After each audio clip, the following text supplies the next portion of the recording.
أعوذ بالله من الشيطان الرجيم بسم الله الرحمن الرحيم الفاتحة لله قبل ولله والصلاة كل حال ولا حول شكر رسول الله وخصوصا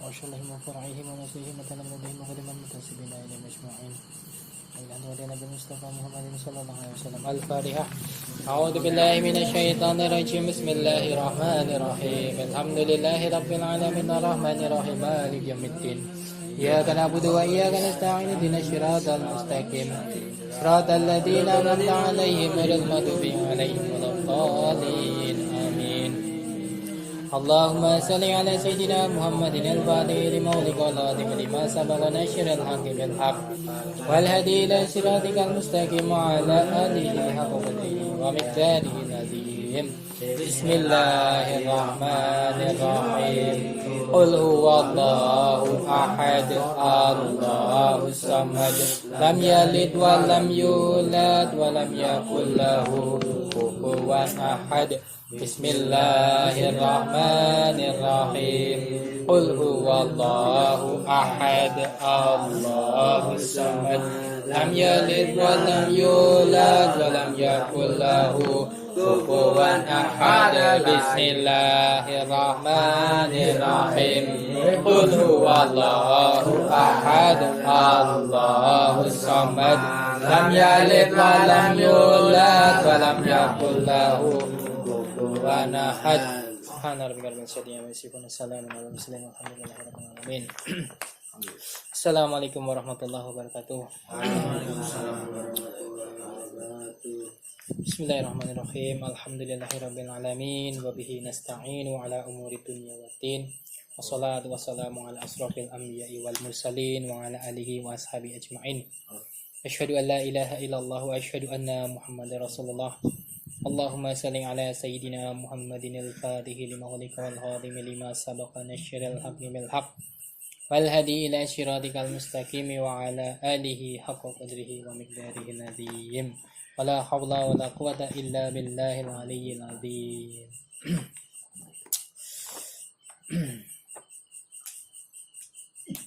Alhamdulillah, segala puji bagi Allah Tuhan yang maha pemberi dan mencukupi. Salawat salam selalu tercurah kepada baginda Nabi Muhammad Sallallahu Alaihi Wasallam yang selalu mengisi akan kekosongan hati. Alhamdulillah, setelah sekian lama vakum, hari ini kita kembali lagi membuka kitab Qahwadus Sada atau kopi hitam karya guru kita Syedi Syekh Ahmad Ar-Rafiq Ar-Radi Ad-Dijani Al-Fadani radhiyallahu anhu. Langsung saja. Bismillahirrahmanirrahim.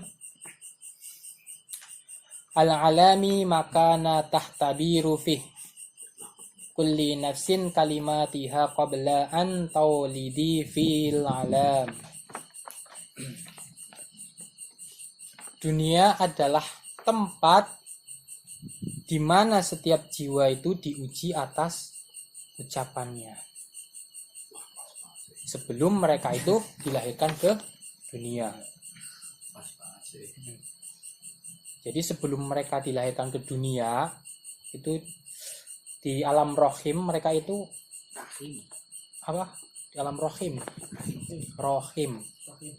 nggak ada kata Arab rail, nggak adanya roh. Rohim, alam rohim. Kalau orang Jawa kan namanya rahim. Nah, jadi alam rohim, setiap manusia itu berikrar. Nah, ikrar itu nanti setelah di dunia itu akan diuji ikrar tersebut. Jadi ketahuilah, sebelum Allah menciptakan apapun, maka yang pertama kali Allah ciptakan itu adalah Nur Muhammad atau Hakikatul Muhammadiyah, Hakikat Al-Muhammadiyah. Tidak ada satupun ulama yang menolak tentang hal ini. Itu enggak ada. Kecuali mereka yang tidak beradab dan sombong kepada baginda Nabi Shallallahu Alaihi Wasallam. Jadi baik itu ulama ataupun bukan ulama, kalau dia tidak mengakui tentang hal ini, maka dia itu termasuk orang yang tidak beradab dan sombong kepada baginda Nabi. Jadi semua ulama itu sepakat bahwa yang pertama kali Allah ciptakan adalah Nur Muhammad. Kecuali mereka yang sombong dan tidak beradab. Nggak usahlah kita sebut kelompok ini atau kelompok itu, kan banyak. Jadi pokoknya siapa saja yang tidak beradab dan sombong kepada baginda Nabi. Nah, dari nur itu pula Allah ciptakan seluruh ruh dari semua makhluk dan ruh semua manusia.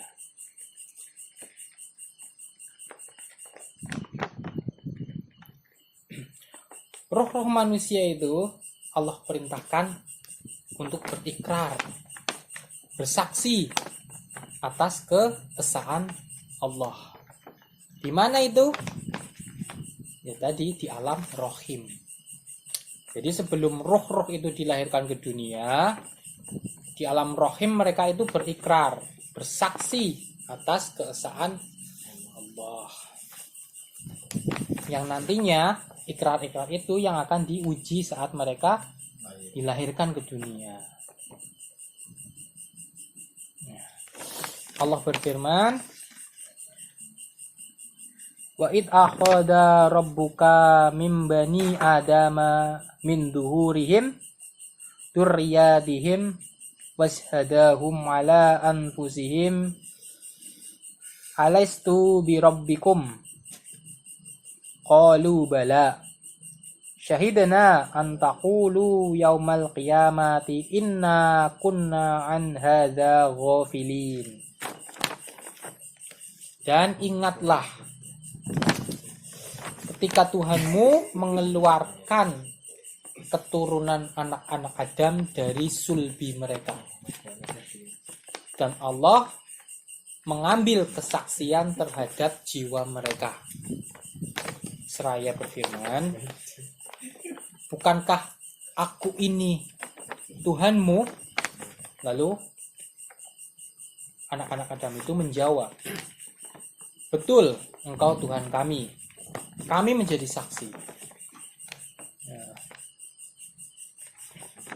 Kami lakukan yang demikian itu agar di hari kiamat kamu itu tidak akan mengatakan, sesungguhnya kami Bani Adam adalah orang-orang yang lengah terhadap ini, terhadap keesaan Allah. Jadi tidak ada alasan bagi manusia itu tidak mengenal Allah. Karena Allah itu sudah memantek. Allah itu sudah memantek duluan. Karena Allah itu tahu manusia itu hobinya itu ngeles, menghindar. Jadi ketika ditampakkan sebuah beban kepada manusia, maka manusia itu pasti ngeles, pasti cari-cari alasan agar mereka itu tidak disalahkan.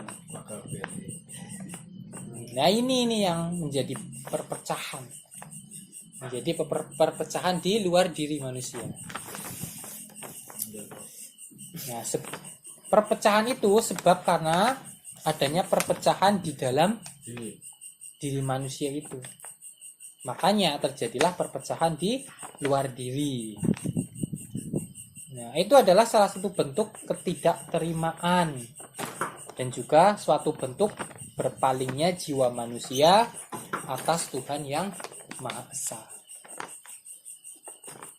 Jadi firman Allah tadi itu untuk memantek supaya manusia itu kelak tidak bisa ngeles, tidak bisa mencari-cari alasan. Nah, banyak sekali manusia yang lalai atas perihal ini. Sedangkan ini adalah salah satu hal kesadaran akan jalan ketakwaan kepada Allah. Nah, manusia itu terlalu mengikat diri mereka pada perkara yang zohir saja. Nah, sehingga mereka itu buta. Mereka tuli serta bisu atas perkara batiniah mereka.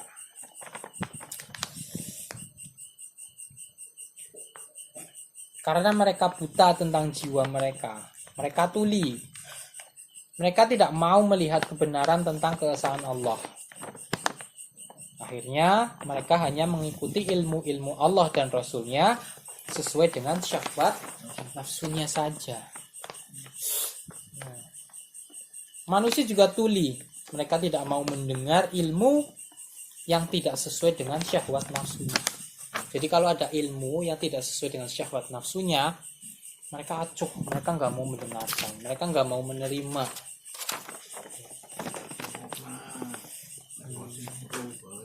Makanya banyak manusia itu kalau dikasih tahu ngeyel. Itu seperti itu. Karena apa yang dikasih tahukan itu tidak sesuai dengan syahwat nafsu mereka. Makanya mereka ngeyel.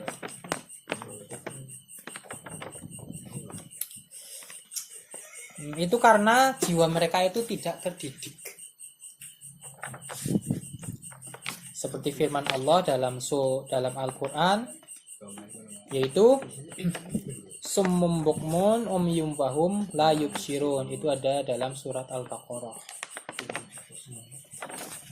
Nah, jadi yang namanya orang munafik itu bukan cuma orang yang ingkar janji saja. Bukan cuma itu saja. Sejatinya kemunafikan itu adalah ketika mereka berikrar kepada Allah di alam rahim. Nah, tapi setelah mereka dilahirkan ke dunia, mereka berpaling. Itu yang sejatinya munafik. Itulah kemunafikan yang sesungguhnya. Nah, di dalam Al-Quran itu kan banyak mengajarkan tentang contoh-contoh kemunafikan. Itu agar kita mau merenung, agar kita berpikir. Nah, kita ini makhluk yang diberikan akliyah dan juga qobliyah, sehingga kita bisa berpikir dan memahami apa yang kita baca.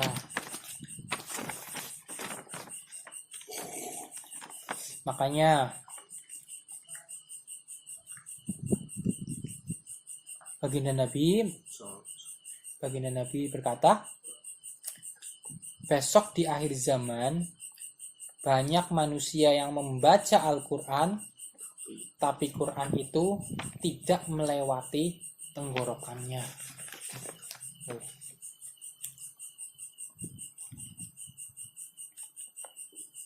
Jadi contoh-contoh kemunafikan yang Allah tunjukkan di dalam Al-Quran itu agar kita itu mau berpikir dengan akliyah dan qobliyah, bukan untuk menimbang manusia-manusia yang lain, tapi itu untuk mendidik jiwa kita sendiri.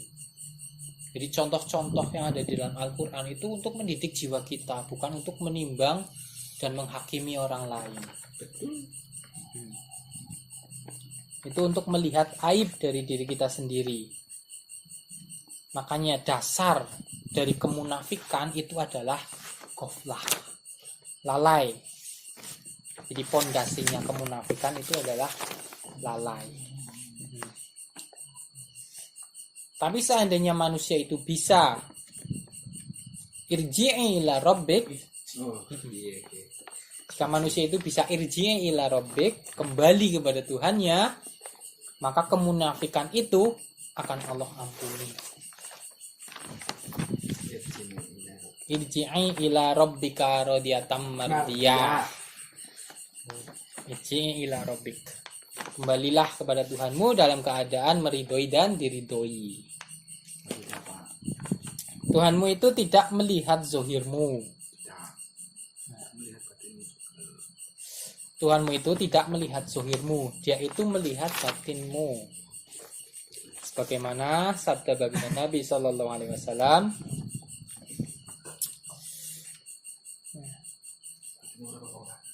dari Diriwayatkan dari Abu Hurairah Abdurrahman bin Syahrin radhiyallahu anhu. Wa an Abi Hurairah Abdurrahmani Rahmani bin Sakhrin radhiyallahu anhu qala Rasulullah sallallahu alaihi wasallam innallaha la yanzuru ila ajsamikum wala ila suwarikum walakin yanzuru ila qulubikum. Dari Abu Hurairah Abdurrahman bin Syahrin radhiyallahu anhu bahwasanya Rasulullah bersabda, sesungguhnya Allah tidak melihat kepada tubuh kalian dan tidak pula kepada rupa kalian, tetapi Dia Allah melihat kepada hati kalian. Ini hadis riwayat Muslim. Enggak boring enggak. Ini hadis riwayat Muslim. Ya. Maka dengan ini setiap jiwa manusia itu berikrar di alam rahim kepada Allah. Setiap jiwa itu berikrar saat mereka di alam rahim, alam rahim ya, karena kepenaknya alam rahim. Dan ketika manusia diturunkan ke dunia, saat mereka dilahirkan, mereka akan diuji dengan apa yang mereka ikrarkan.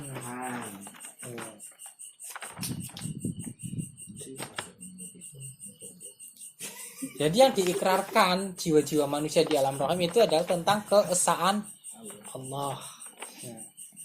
Tapi kebanyakan manusia setelah dilahirkan mereka akan lalai, goflah, karena itu mereka akan diuji. Itu pasti akan diuji.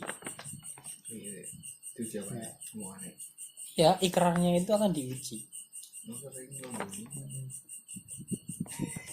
Nah, ketika di dunia mereka sibuk, Tuhan mereka duit, uang, Tuhan mereka mobil, kerjaan jadi Tuhan, tekanan kehidupan jadi Tuhan, wah, iya, anak istri jadi Tuhan, pacar jadi Tuhan. Nah, jadi terlalu banyak Tuhan di dalam jiwa-jiwa manusia, terlalu banyak. Hampir semua hal di dunia itu menjadi Tuhan. Nah, makanya banyak orang yang mengatakan Allahu Rabbi, Allah Tuhanku. Tapi jiwa mereka sujud kepada syahwat dan hawa nafsu mereka.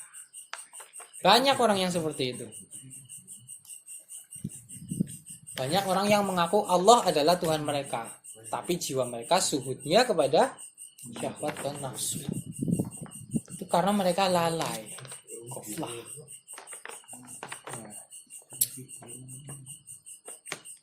Bahkan yang lebih parah adalah mereka mentuhankan diri mereka sendiri. Itu yang paling parah.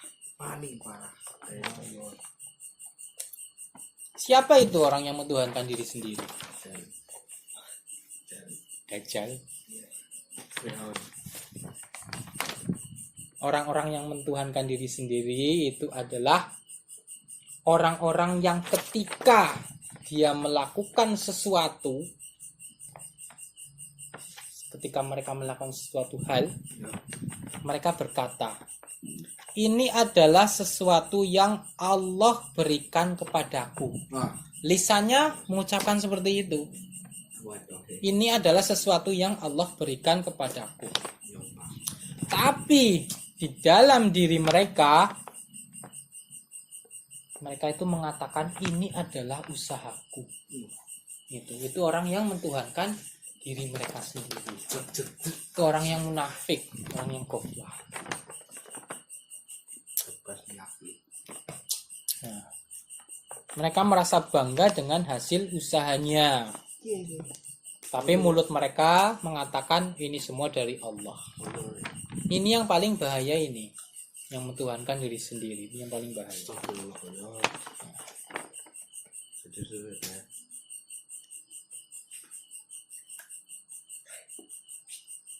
Nah, kelak di hari pembangkitan Allah akan meminta setiap janji dan persaksian semua manusia, yang mana cahaya itu ada di dalam dada mereka. Namun karena mereka tidak mengenal Allah saat di dunia, maka di hari pembangkitan cahaya itu ada yang tampak, ada yang tidak. Kalau yang tampak ya dia tampak bercahaya. Nah, kalau yang tidak tampak ya gelap gulita. Itu di hari pembangkitan kelak. Nah, mereka yang tampak cahayanya itu adalah orang-orang yang selamat. Itu orang yang selamat. Sedangkan mereka yang tampak kegelapannya, mereka itu orang-orang yang celaka. Nah, karena yaumul mahsyar itu kan gelap banget, nggak ada cahaya sedikit pun, gelap. Itu yaumul mahsyar. Nah, bagi mereka yang tampak cahayanya, maka itulah yang akan menjadi penerang bagi diri mereka sendiri. Allah berfirman dalam surat Adiyat. Allah berfirman dalam surat Adiyat, afala ya'lamu idza bu'sira ma fil qubur wa khussila ma fis sudur. Pasti kalian sering mendengar ayat ini, pasti sering. Ini ayat ini pasti kalian sering mendengar. Afala ya'lamu idza bu'sira ma fil qubur wa khussila ma fis sudur. Inna rabbahum bihim yauma idzil khabir. Surat Adiyat. Sumpah. Baca-baca Quran kali. Iya benar Bu. Enggak pernah baca. Jadi maka Iya. Maka apakah dia tidak mengetahui apabila dibangkitkan apa yang ada di dalam kubur dan dilahirkan apa yang ada di dalam dada? Itu cahaya itu. Maka apakah dia tidak mengetahui apabila dibangkitkan apa yang ada di dalam kubur dan dilahirkan apa yang ada di dalam dada?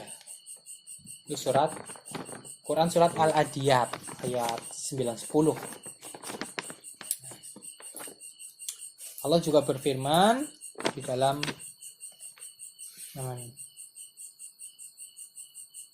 surat Ali Imran.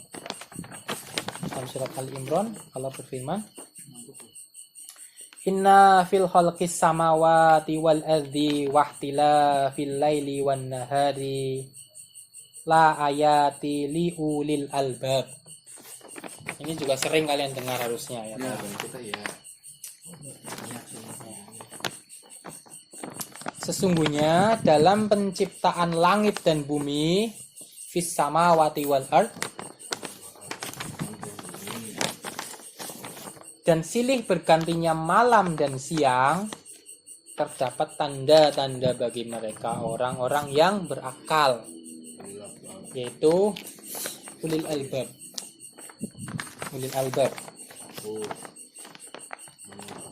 Nah, sesungguhnya dalam penciptaan langit dan bumi dan silih bergantinya malam dan siang terdapat tanda-tanda bagi orang yang berakal, ulil albab.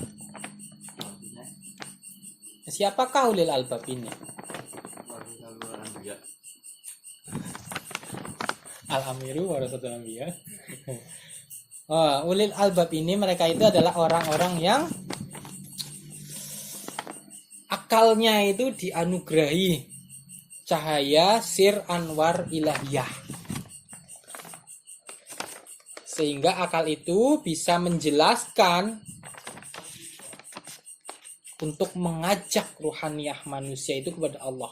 Jadi ulil albab itu bukan orang yang pintar, bukan orang yang cerdas, bukan orang yang bisa mengetahui hikmah-hikmah, itu bukan yang seperti itu. Itu orang awam juga bisa. Jadi ulil albab itu orang yang akalnya itu dianugerahi cahaya sir anwar ilahiyah. Itu ulil albab.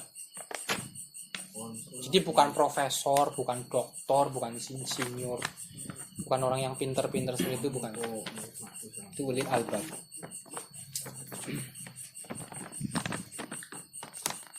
Inilah yang disebut ulil albab. Jadi ulil albab itu tidak berlandaskan. Jadi dia itu tidak berlandaskan kepada pikiran. Ya. Pemikiran. Dia itu tidak berlandaskan pada pemikiran.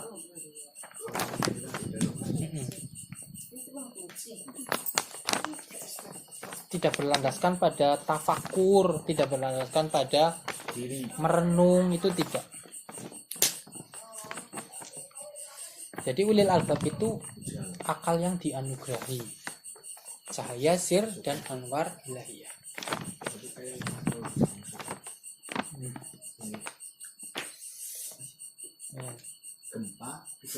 Nah, ulil albab itu akalnya itu bersandar kepada Allah. Jadi bukan akal yang bersandar pada pemikiran, bukan bersandar pada perenungan, bukan bersandar pada tafakur, itu bukan. Jadi ulil albab itu akalnya itu bersandar hanya kepada Allah. Itu ulil albab. Nah, sehingga akal-akal mereka itu, akal para ulil albab ini bisa menjadi majla. Majla. Apa itu majla? Majla itu tempat turunnya tajali. Itu majla. Jadi akalnya itu menjadi majla, tempat turunnya tajali.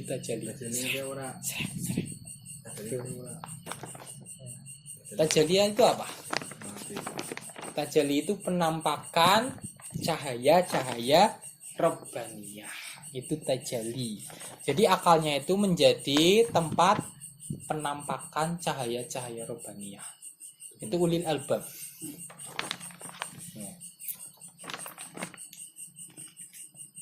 Allah berfirman dalam surat Al-Maidah, ayat 41. Ulaika alladziina lam yuridillahu ani yutahhira qulubahum lahum fid dunya khizyu walahum fil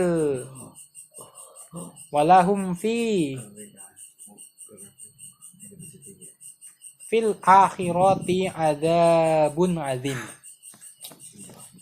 Mereka itu adalah orang-orang yang Allah hendak tidak mensucikan hati mereka. Nah, jadi mereka itu adalah orang-orang yang Allah itu tidak akan mensucikan hati mereka. Mereka beroleh kehinaan di dunia dan di akhirat. Mereka memperoleh siksaan yang besar. Ini orang yang lalai ini.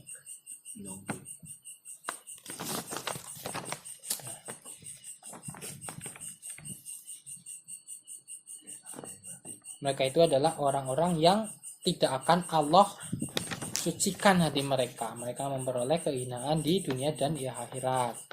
Mereka mendapatkan siksaan yang besar. Itu orang-orang yang lalai itu.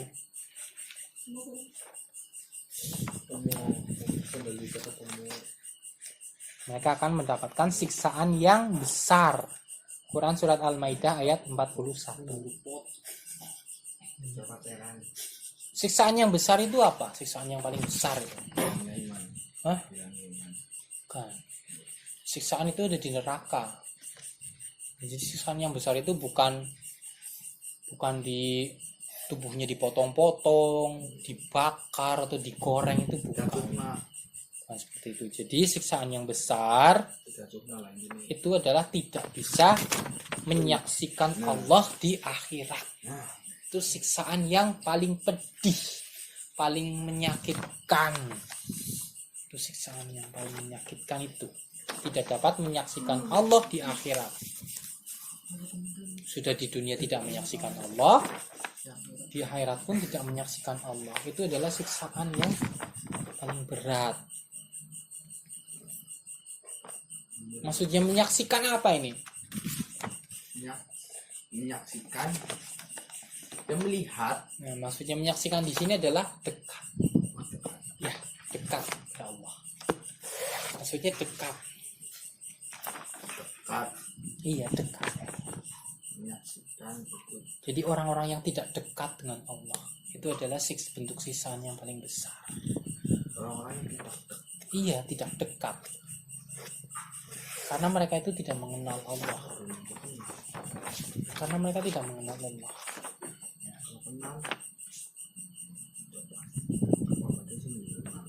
Makanya sadarilah apa tujuan Allah itu menciptakan kita semua.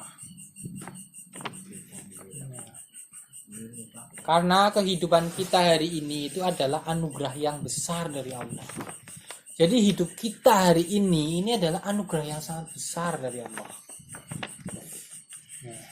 Dan baginda Nabi itu adalah rahmatnya yang paling agung untuk kita manusia, baik di dunia maupun di akhirat. Baginda Nabi itu merupakan rahmat yang paling agung bagi manusia, baik di dunia maupun di akhirat. Maka tidak akan bisa yang namanya manusia itu bisa mengenal Tuhannya kecuali dengan majlahnya. Dan majlah yang paling sempurna itu adalah baginda Nabi Shallallahu Alaihi Wasallam. Jadi majlah yang paling sempurna itu adalah baginda Nabi. Jadi nggak mungkin kita itu bisa mengenal Allah tanpa melalui baginda Nabi. Itu nggak mungkin. Nggak mungkin.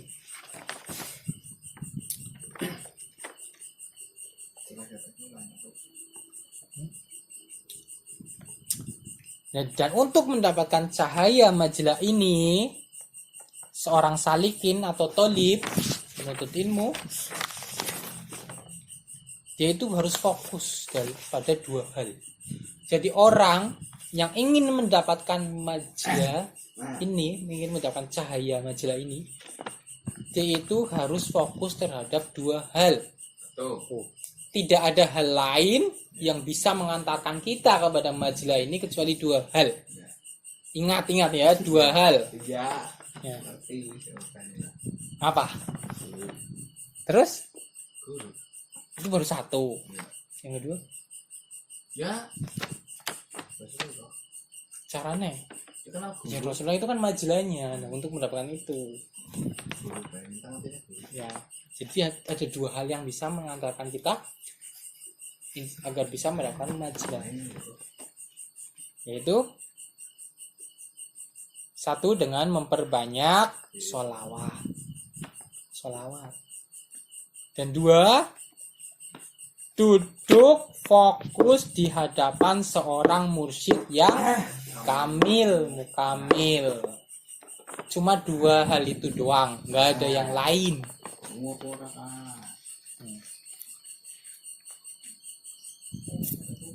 Kalau syariat itu kan untuk mendidik jiwa. Ya. Nah, agar jiwa itu bisa sampai, butuh ini, dua hal ini. Selamat ya guru. Salawat dan mursyid yang kamil.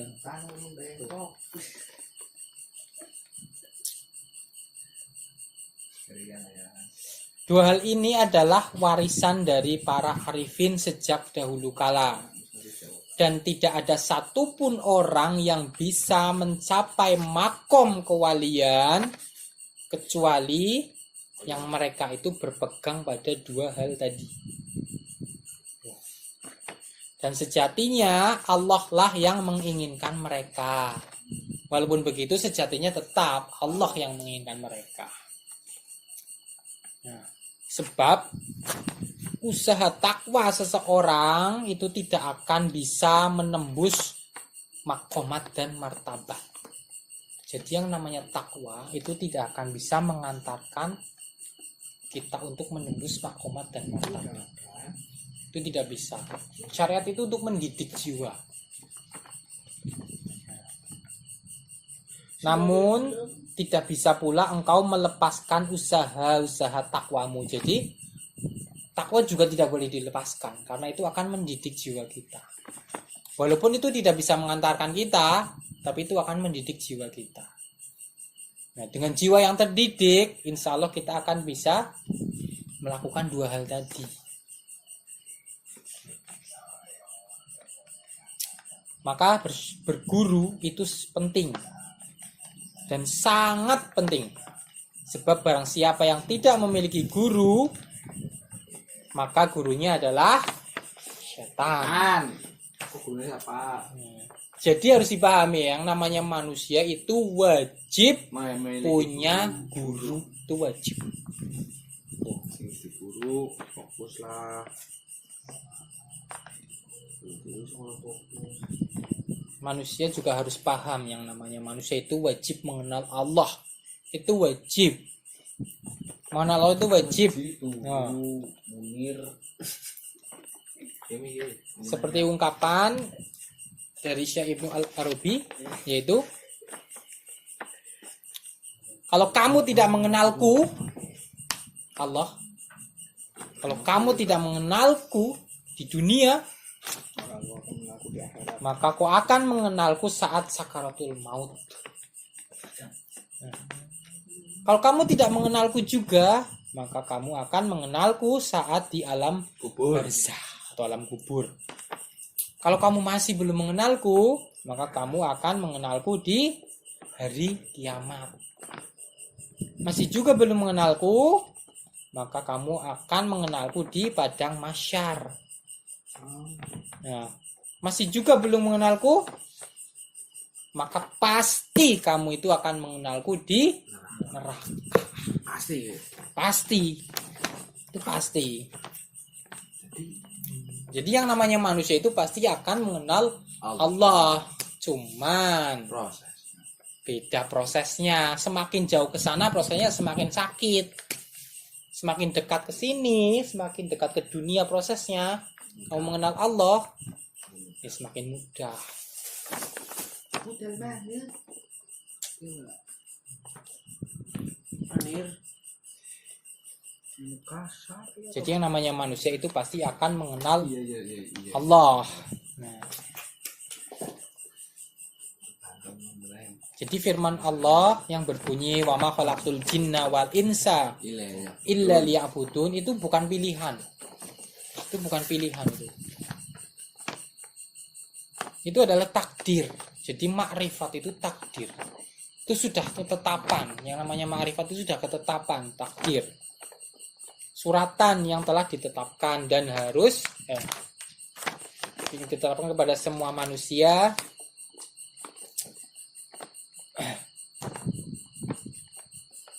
Jadi kita itu pasti, karena itu sudah ditetapkan, sudah takdir, kita itu pasti akan mengenal Allah. Minimalnya ya di neraka itu paling minimal.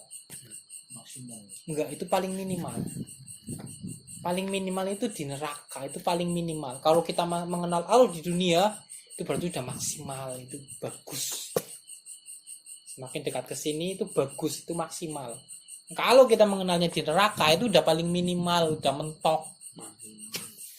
Nah, tentu saja prosesnya lebih sakit, lebih pedih. Jadi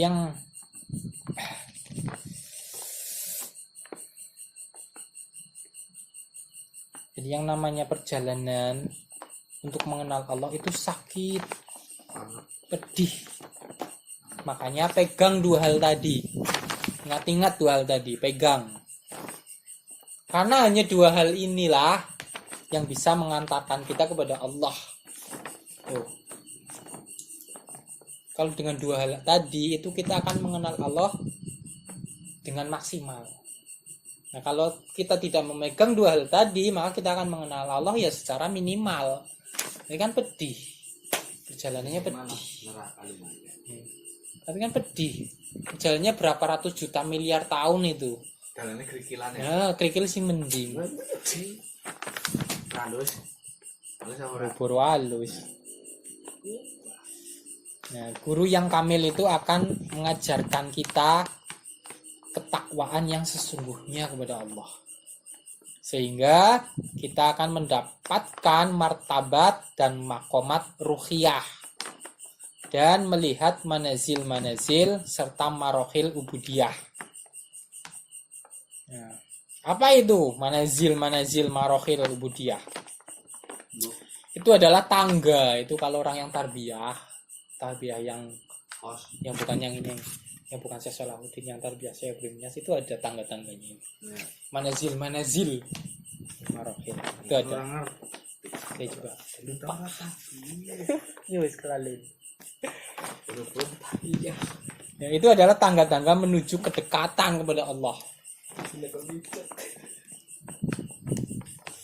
Yang mana pintu pertama dari seorang salik atau seorang tadi di dalam melangkah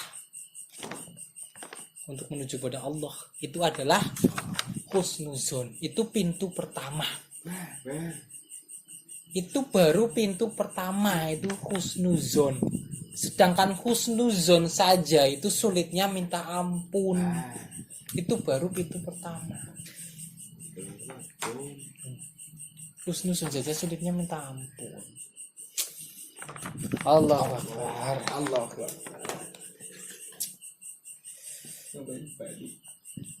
Nah, dengan itu, dengan berprasangka baik, Ya. dia itu akan dianugerahi kebersihan hati. Karena hatinya selalu berprasangka baik, maka hatinya itu menjadi bersih. Tapi itu sulit. Baru pintu pertama aja sudah sulit. Sedangkan manusia itu terhijab dengan berapa puluh ribu hijab? 12.000 hijab. Oh. Yang terhijab itu manusianya ya, bukan Allah. Ya. Manusia yang terhijab. Dan manusia itu sendiri adalah hijab. Ya. Nah, dengan itu dia akan dianugerahi kebersihan hati. Sehingga dia itu akan melihat rahmat di antara dua hal yang berbeda.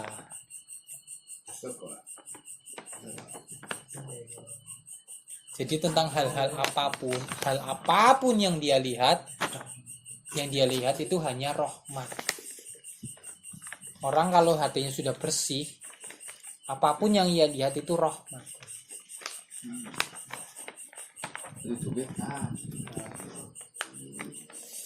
Guru kita Syekh Ahmad Taufik Ar-Radi Adijani Al-Fadani mengungkapkan, akhirat adalah tempat pembersih setiap ucapan dan tindakanmu ketika engkau dilahirkan di dunia.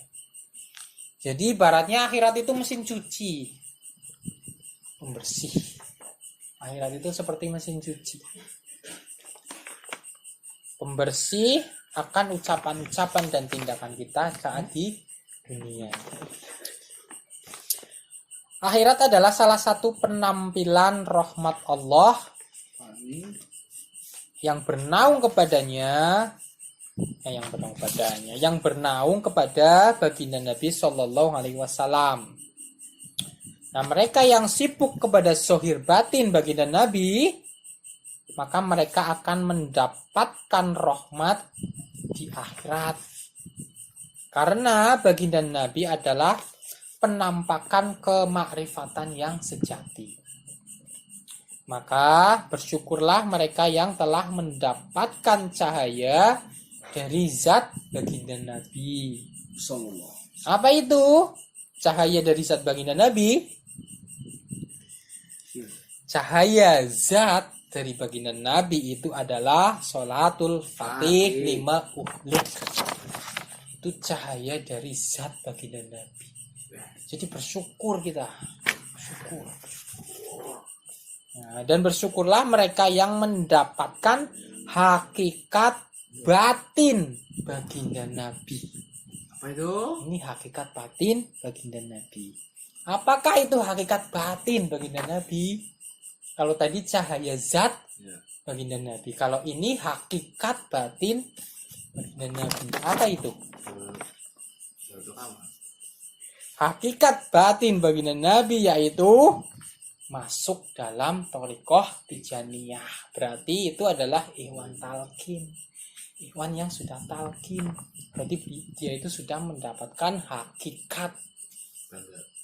Sudah mendapatkan hakikat batin baginda Nabi. Nah. Dan bersyukurlah mereka yang mendapatkan cahaya zat batiniyah baginda Nabi. Yang ketiga ini. Cahaya zat batiniyah baginda Nabi. Apa itu? Cahaya zat batiniyah baginda Nabi. Apa itu? Cahaya zat batiniyah baginda Nabi yaitu mencintai dan dicintai oleh Sidi Syekh Ahmad bin Muhammad At-Tijani radhiyallahu anhu. Jadi barang siapa yang mencintai beliau dan beliau juga mencintai kita, maka orang itu sudah mendapatkan cahaya zat batiniyah baginda Nabi. Oleh sebab itu, ikhwan Tijani yang istiqomah sampai mati akan mendapatkan jaminan kefutuhan. Itu pasti. Dan siapa ikhwan Tijani yang istiqomah sampai mati itu pasti akan mendapatkan jaminan futuh. Nah, minimal itu saat sakaratul maut. Maksimalnya ya sebelum sakaratul maut, orang yang sudah lulus tarbiyah, udah futuhal akbar itu yang udah. Nah, itu yang maksimal. Kalau yang minimal ya saat sakaratul maut itu bagi ikhwan talqin yang istiqomah.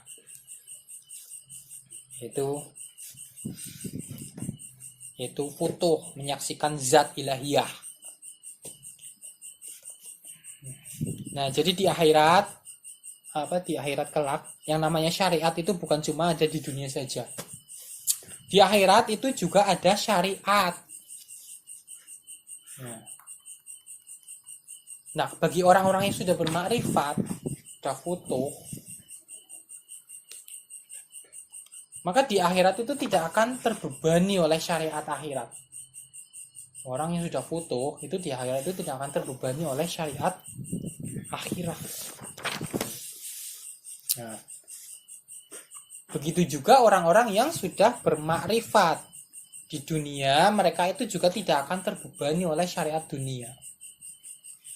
Beruntungnya orang-orang yang sudah bermakrifat. Ya. Allah berfirman, apa ini? Tadi.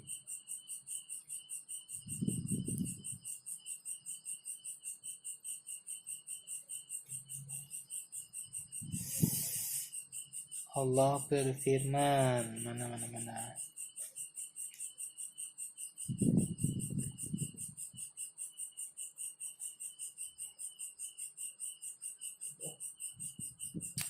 Allah berfirman, laufun wala khaufun wala yahzanun.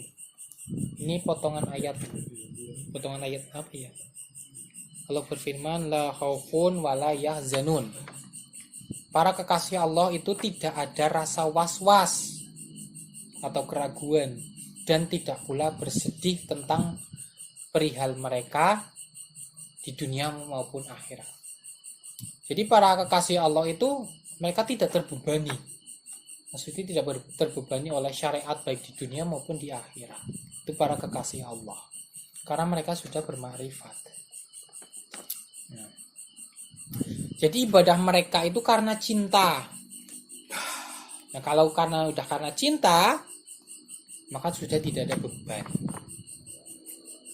Jadi orang-orang yang masih terbebani dengan perkara-perkara itu karena mereka itu belum dianugerahi cahaya cinta kepada Allah dan Rasulnya. Jadi orang yang masih terbebani dengan syariat, masih berat menjalankan syariat bukan dengan cinta, itu adalah orang-orang yang belum dianugerahi cahaya cinta kepada Allah dan Rasulnya. Ya, sholat subuh aja masih males-malesan. Itu berarti belum dianugerahi itu. Ya iyalah, jauh. Mengerjakan syariat aja masih terbebani. Sholat subuh aja masih males-malesan. Ya, sholat isya aja masih males-malesan. Itu berarti belum dianugerahi itu. Ya belum lah. Ya, Itu belum itu. jauh saya mas. Ya. Mulanya tahu jangan. Nah, ini adalah anugerah dan karunia yang agung. Maka maksimalkan dalam mengamalkan thariqah tijaniyah. Jadi thariqah tijaniyah itu adalah karunia dan anugerah yang agung. Jadi istiqomahkan sampai mati. Insyaallah. Nah, bagi mereka yang tidak ditakdirkan mendapatkan karunia kemakrifatan, maka akhirat itu adalah tempat di mana mereka itu akan dibersihkan atas setiap ucapan dan tindakan mereka yang melenceng dari ikrar mereka saat di alam rohim.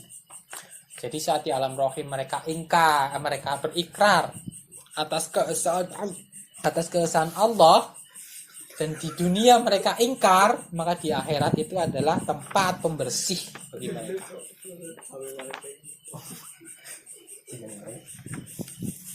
Maka perbanyaklah mengamalkan amalan-amalan yang mengundang rahmat Allah. Sedangkan rahmat Allah yang paling agung ya baginda Nabi. Perbanyaklah amalan-amalan yang mengundang rahmat Allah.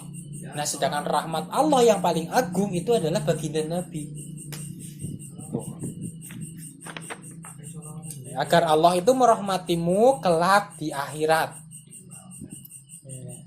Tidak ada ujian yang dahsyat kecuali ujian yang mengguncang jiwa. Nah, sedangkan di akhirat semua hal itu tentang jiwa. Jadi di akhirat semua hal itu sudah tentang jiwa. Itu di akhirat. Lalu di mana zohir? Kalau di akhirat itu di mana zohir? Zohir kita itu di mana kalau di akhirat? Zohir ini di mana ini tak? Kalau di akhirat itu semuanya itu tentang jiwa, maka zohir ini di mana ini? Zohir ini hancur. Zohir yang ini hancur. Lebur bersama dengan hari kiamat. Itu zohir yang ini. Maka di akhirat batiniah atau jiwa itu adalah zohirmu. Dan ruhmu itu adalah batinmu. Jadi zohir ini batiniah dan ruh. Maka ini geser ke sini. Ini geser ke sini. Nah, yang ini hilang. Ruhnya jadi batin, batinnya jadi zuhir. Jadi jasad. Jadi jasad kita di akhirat kelak itu adalah batin kita. Makanya di akhirat kelak kita itu abadi. Karena yang namanya jiwa atau batin itu abadi. Sedangkan zuhir ini itu akan hancur lebur bersama dengan datangnya hari kiamat. Karena itulah seperti ya tadi di awal itu Allah itu tidak memandang rupamu, fisikmu, itu tidak. Allah itu memandang batinmu, jiwamu, rohmu.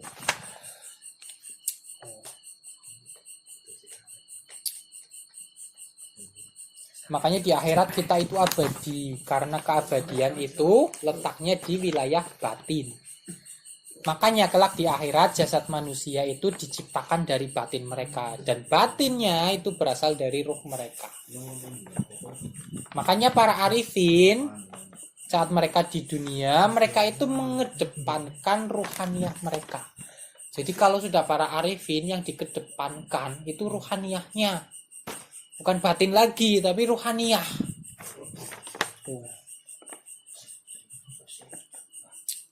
Jadi yang mereka letakkan di depan itu langsung ruhaniyahnya.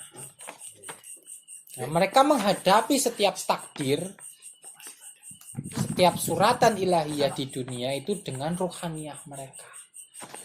Jadi para arifin itu menghadapi takdir itu dengan ruhaniyah. Makanya nggak ada yang namanya para wali itu gila, itu nggak ada. Gila sama karomah itu nggak ada. Itu yang namanya wali itu nggak ada yang gila karomah, nggak ada. Itu kalau yang benar-benar wali. Makanya Syekh Ahmad Tijani itu bilang, karomahku besok di akhirat. Iyalah. Syuhud ma'rifatullah, menyaksikan Allah.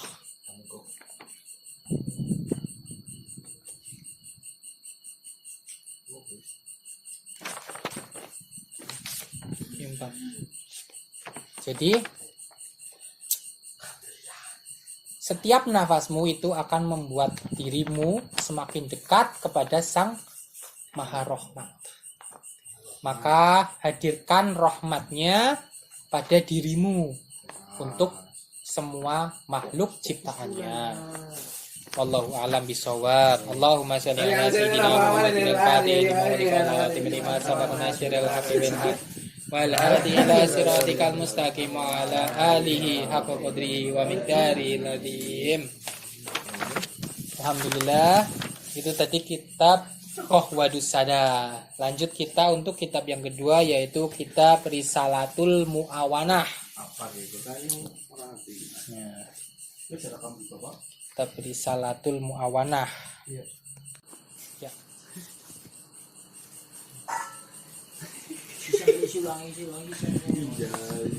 Nah, untuk kitab Risalatul Mu'awanah langsung